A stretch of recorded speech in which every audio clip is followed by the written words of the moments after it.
Imagine stepping into a time when America was booming with promise-gleaming cars, new suburbs, Elvis on the radio, and the baby boom shaping a fresh future. That's the picture most history books paint of the 1950s, but for black families, life beneath that glossy surface told another story. It was a story of struggle, survival, and unshakable dignity. This is not just history, it asks the heartbeat of generations who carried the weight of injustice yet still found ways to rise, to laugh, to love, and to dream of something better. The hook of the 1950s was progress, but for millions of black Americans, the era meant segregation signs on water fountains, schools split by skin color, and laws that called them second-class citizens. In the South, Jim Crow wasn't just a set of rules, it was an everyday reality. Imagine being a child and knowing you couldn't drink from the same fountain as a white child or walk through the same school door. These weren't just inconveniences. They were lessons drilled into young minds about where they belonged. Yet, in kitchens, churches, and neighborhoods, families taught their children a different lesson, that their worth was not defined by laws of hate, but by the strength of their ancestors and the faith in their own future. In the small towns of Mississippi, Georgia, Alabama, and beyond, black families rose before dawn to work fields they didn't own. Mothers labored as maids in white households, raising children who were given privileges their own kids would never know. Fathers worked in factories, railroads, and fields, often earning half the wage of a white man doing the same job. Yet, when they came home, they carried laughter into the kitchen, passed down Sunday recipes, and shared stories that reminded their children they came from kings and queens long before slavery tried to strip that truth away. The church stood at the center of black life.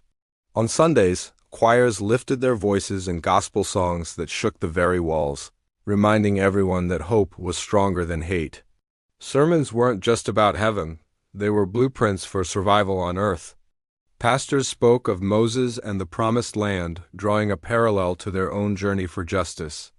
The church became a safe space, a place to organize, to whisper plans of resistance, and to give children the gift of believing in tomorrow.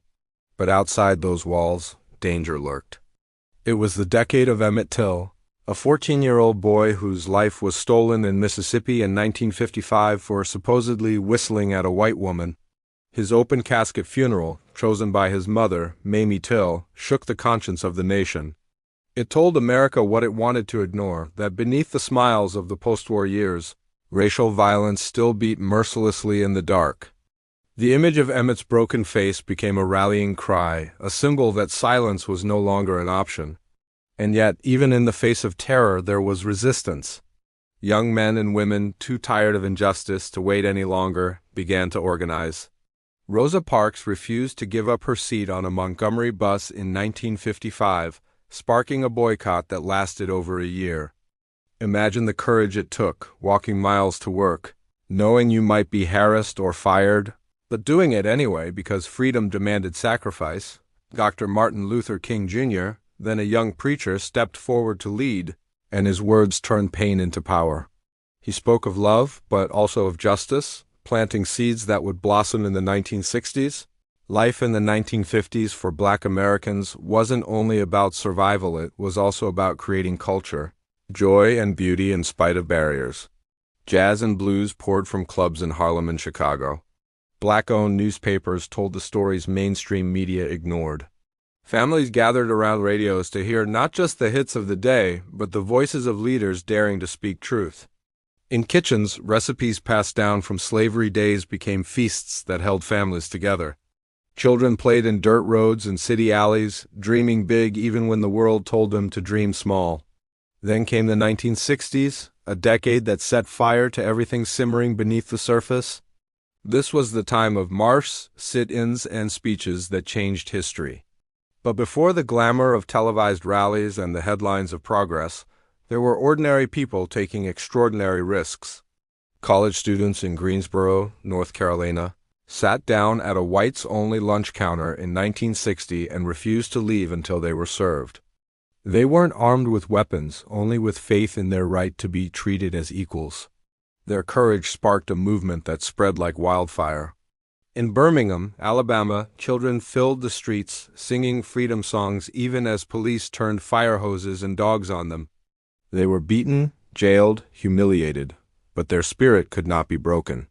The images of their bravery forced the nation to look at itself in the mirror, and slowly, cracks began to form in the walls of segregation. The Civil Rights Act of 1964. The Voting Rights Act of 1965, these were monumental victories, but they came at a cost. Lives were lost, families were torn apart, and communities lived under constant threat. Still, joy endured. Black neighborhoods, though often denied resources, created their own worlds of pride. The Motown sound rose from Detroit, carrying voices like Marvin Gaye, the Supremes, and Stevie Wonder songs that crossed racial lines and proved that talent knows no color. On television, shows began to feature black performers, slowly chipping away at the myth that America was only one shade. And in schools, young black students began to walk into classrooms once closed to them, carrying not just books, but the weight of generations who had dreamed of that moment. But let's not paint this as a simple tale of struggle turning into triumph. The 50s and 60s were complicated years. For every victory, there was backlash.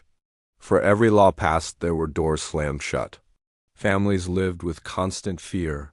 The fear that a knock on the door at night could mean violence, the fear that speaking too boldly might cost you your job, or worse, your life. Yet through it all, Black Americans held on to dignity. They dressed with pride, they spoke with conviction, and they raised children who would carry the torch of resilience further than ever before. By the end of the 1960s, America had changed, but it had not healed.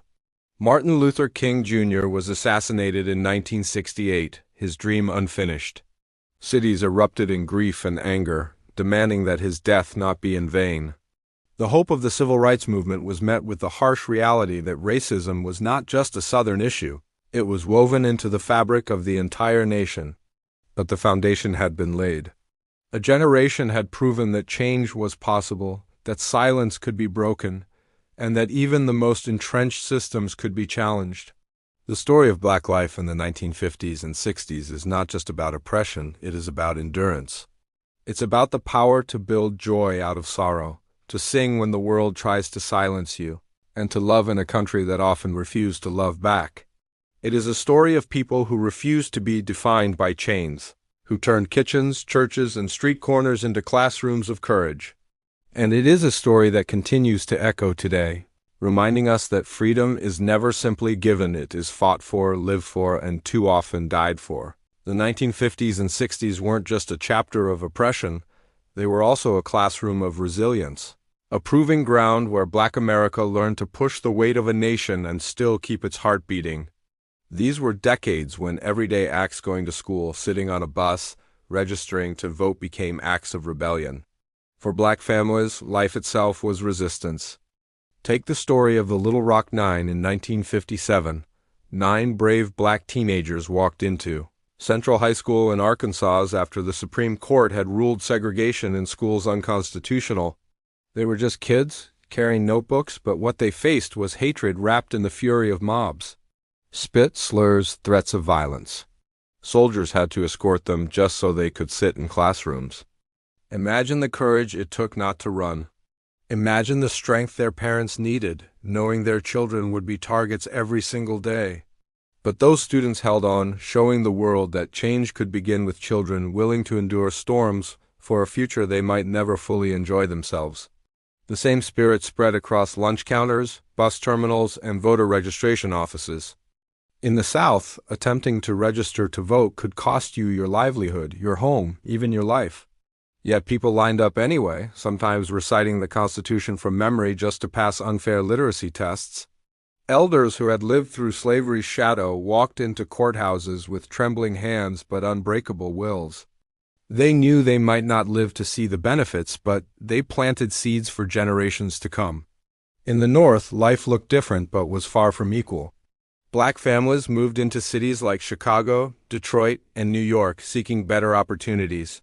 Yet even there, invisible walls rose. High housing discrimination, job exclusion, and underfunded schools kept the cycle of inequality alive. White flight drained resources from neighborhoods, leaving black communities to survive with little support. Still, those neighborhoods pulsed with life. Barbershops became gathering places where news and wisdom flowed. Beauty salons were spaces of empowerment, where women crafted not just hairstyles but also community strategies. Street corners became platforms for poets, preachers, and musicians who transformed pain into art. Music, in particular, became the language of survival. Gospel choirs thundered with hope. Jazz clubs told stories without words. The blues carried sorrow, but also the promise of release. And when Motown rose, it was more than entertainment, it was a declaration. Songs like Ain't No Mountain, High Enough, and Dancing in the Street weren't just chart toppers. They were anthems of joy, messages that black voices could not only be heard, but celebrated worldwide. Meanwhile, the civil rights movement demanded more than songs, it demanded blood, sweat, and sacrifice. In 1963, more than 250,000 people gathered in Washington, D.C. They stood shoulder to shoulder, black and white, old and young, in front of the Lincoln Memorial. That day, Dr. King shared his dream, his voice rising into history. He spoke of a day when his children would not be judged by their skin, but by the content of their character. For a brief moment, the nation believed it could be true. But even as his words echoed across the globe, violence continued to roar back. Churches were bombed, activists were murdered. Families mourned in silence, their tears soaking the soil of America's promise. By 1964, the Civil Rights Act outlawed segregation in public spaces. A year later, the Voting Rights Act protected the ballot. On paper, freedom seemed closer than ever. But paper could not erase centuries of discrimination. Laws changed faster than hearts. In many towns, signs came down from water fountains, but the sting of prejudice remained in daily life. In the way police patrolled black neighborhoods, in the way banks denied loans, in the way jobs never seemed to open up. The fight was not over, it had simply shifted. The late 1960s carried both triumph and heartbreak. In 1967, Thurgood Marshall became the first black Supreme Court justice, a moment that symbolized progress at the highest levels. But that same year, riots erupted in Detroit, Newark, and other cities, fueled by frustration over poverty, police brutality, and unkept promises. For many, it felt like freedom had been dangled in front of them but never fully placed in their hands. Then, in 1968, the unthinkable happened. Martin Luther King Jr. was shot and killed in Memphis, Tennessee, while standing on a motel balcony. The nation shook with grief. Across America, cities burned as people cried out in anger and despair. For some, hope seemed shattered. Yet, even in mourning, communities clung to each other. They carried King's dream forward, because to let it die would be to let injustice win. The 1950s and 60s were not just about leaders or famous marches, they were about the countless, unnamed people whose quiet courage built the movement.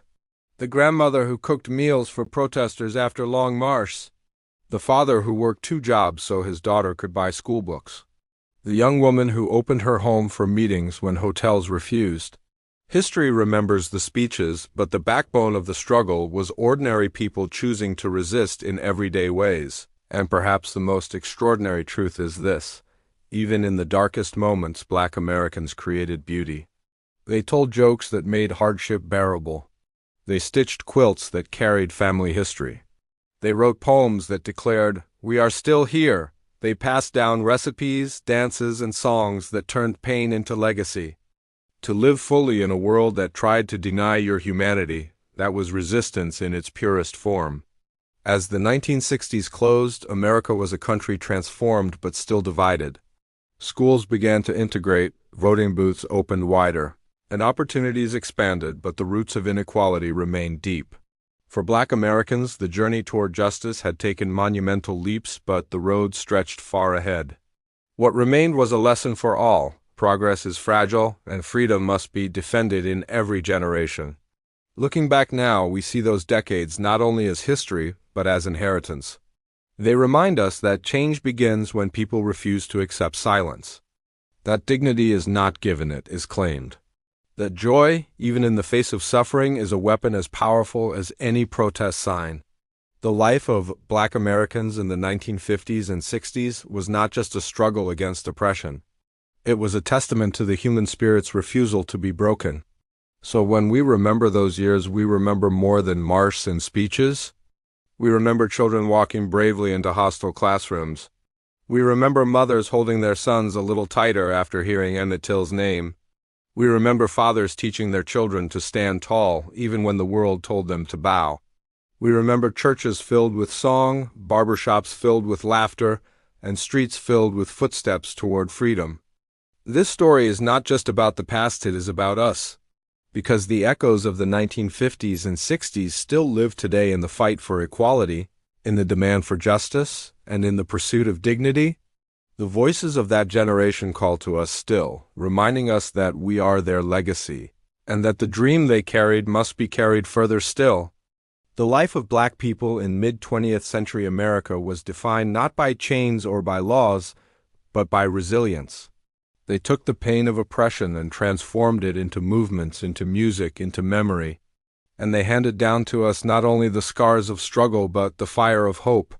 That is the story of the 1950s and 60s, a story of tears and triumph, of brokenness and beauty, of a people who refused to surrender their humanity in a land that often denied it. A story that teaches us still today that freedom is never finished, and dignity is always worth the fight.